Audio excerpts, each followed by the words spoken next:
अभी असदुद्दीन ओवैसी का बयान हमने दिखाया जिसमें कह रहे हैं पॉलिटिकल एक्सरसाइज 2024 के लिए।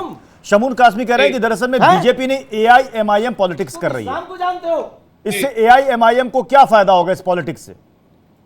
देखिए, बात ये एआईएमआईएम के फायदे नुकसान की बात नहीं है।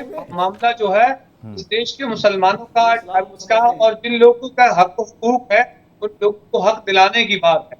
देखिए, सबसे पहला सवाल ये आगे खड़ा हो रहा है, जैसा कि को पैनलिस्ट जो थे फाजिल साहब, उन्होंने बताया कि जमींदारी में असमानता नहीं है, एजुकेशन में असमानता नहीं है, यहाँ तक कि हमारे यहाँ कॉर्पोरेट और आम आदमी को बेनिफिट जो मिलता है उसमें भी डिफरेंसेस है। ये सारी चीजें होने के बावजूद भी हमें प्राइमरीली किस चीजों की जरूरत है उनसे हट के हम बात कर रहे हैं यूसीसी की। सर, आप बात यूसीसी की कोई प्रॉब्लम नहीं है, लेकिन मैं तो आप यही कह रहा हूँ आपको कि आप अगर ट्राइबल्स के कस्टम्स की बात करते हैं, मुसलमानों के कस्टम्स की बात करते हैं, सिखों के कस्टम्स की बात करते हैं या और किसी कस्टम्स की अगर बात करते हैं तो आप उन चीजों को फिक्स नहीं करते। यूनिफॉर्म का मतलब क्या, उसमें ये निकल के आना चाहिए कि भाई आपकी जो यूनिफॉर्मिटी है एक कम्युनिटी, आप उसको कोडिफाइड करिए ना। जो हमारा शरिया लॉ है उसको कोडिफाइड कर दीजिए कि भाई इस नॉर्म से चलाया जाएगा। इस ट्राइबल्स के सिस्टम को कोडिफाइड कर दीजिए कि भाई इस सिस्टम से जो कस्टम्स है ट्राइबल्स के, उसके निजाम से चलाया जाना चाहिए, तो वो यूनिफॉर्मिटी आ जाएगी। क्या इक्वालिटी के नाम पर सारी चीजें, सॉरी इक्वालिटी के नाम पर भगाओ क्या मैं जा रहा हूँ इस खबीस को जो है इसे बुलाओ। लेकिन मुझे एक बात बताइएगा दानिश कुरैशी साहब, देश में ऐसे कितने कानून बने हैं जिसके लिए रेफरेंडम लिया गया हो? लेना ही चाहिए।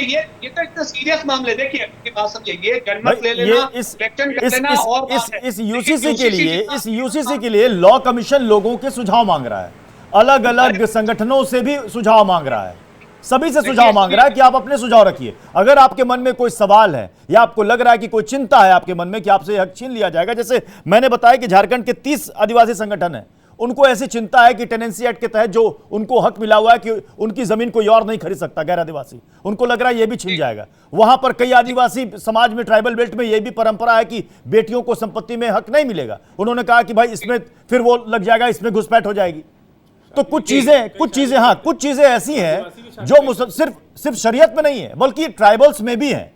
तो चिंता तो उनको भी है, चिंता तो उनको भी है, लेकिन उनकी तरफ से ऐसा विरोध नहीं हो रहा है कि लग रहा है कि हिंदुस्तान का बंटवारा हो जाएगा। उन्होंने कहा कि हमने सुझाव भेज दिया है लॉ कमीशन को, वो इस पर विचार करे, लेकिन ऐसा माहौल बना दिया जा रहा है कि ये स्पेशली ये मुसलमानों को टारगेट किया जा रहा है। भाई अगर ऐसा है तो जो लोग चिंता जता रहे हैं टारगेट तो वो भी हो रहे हैं। अगर इस लिहाज से देखा जाए तो वो तो चिंता जता रहे हैं, अपना सुझाव दे दिए। ये तो नहीं कह रहे कि ये हिंदू मुसलमान को बांटने के लिए किया जा रहा है। बांटने वाली बात कहां से आ रही है?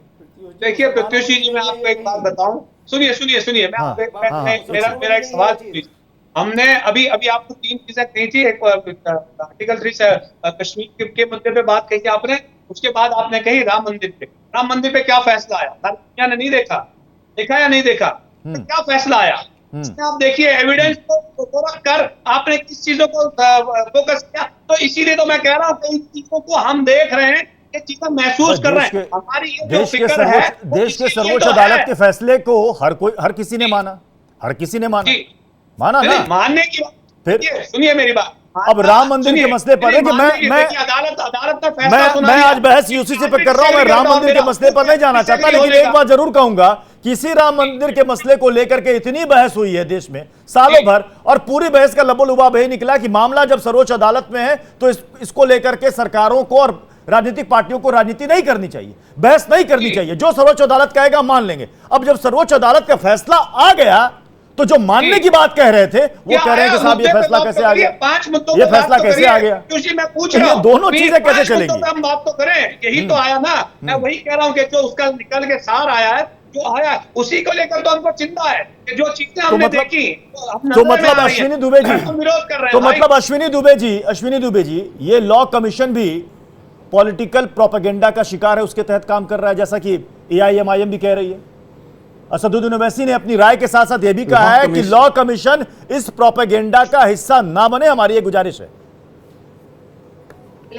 लॉ कमीशन एक स्टैट्यूटरी बॉडी है और जब कभी भी एक संवैधानिक संस्था को कोई रिपोर्ट तैयार करने के लिए कहा जाता है तो वो करती है। देखिए, जो राजनीति पिछले 75 वर्षों से इस देश में धर्म के आधार पर बांटने की चल रही थी, तो राजनीति उसी को एंड करने के लिए दूसरा सभी जो संविधान की जो मूल भावना है उस मूल भावना को लेकर आना। हमारे फाजिल अहमद जी कह रहे थे, अब बीच में बोलेंगे तो उनका माइक पहले डाउन कर दीजिएगा।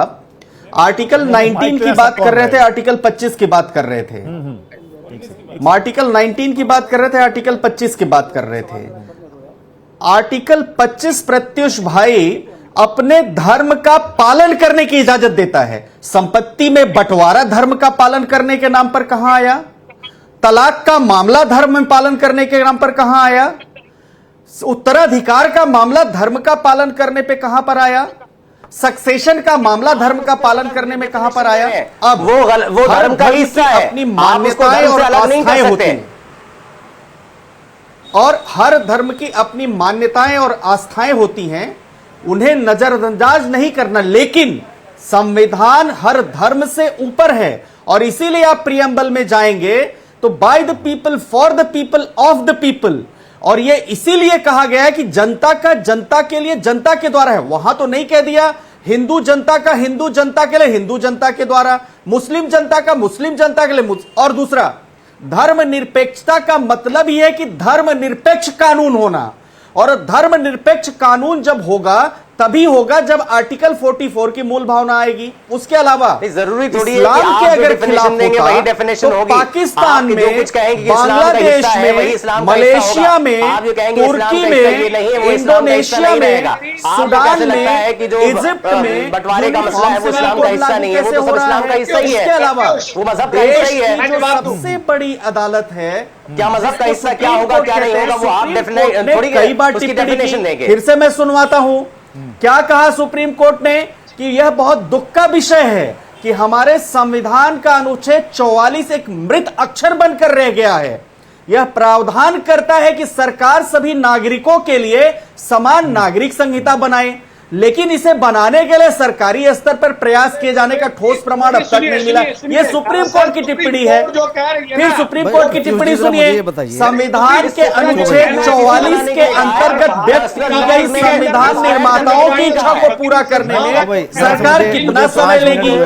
उत्तराधिकार और विवाह को संचालित करने वाले परंपरागत हिंदू कानून को बहुत पहले 1955-56 में संहिताकरण करके अलविदा कर दिया गया है। देश में समान नागरिक संहिता को अनिश्चित काल के लिए निलंबित करने का कोई औचित्य नहीं है। यह सुप्रीम कोर्ट की टिप्पणी है। सुप्रीम कोर्ट ने 2003 में फिर कहा कि यह बहुत दुख का विषय है कि अनुच्छेद 44 को आज तक लागू नहीं किया गया, और संसद को अभी भी देश में एक समान नागरिक संहिता लगाने के लिए लागू कदम उठाना चाहिए।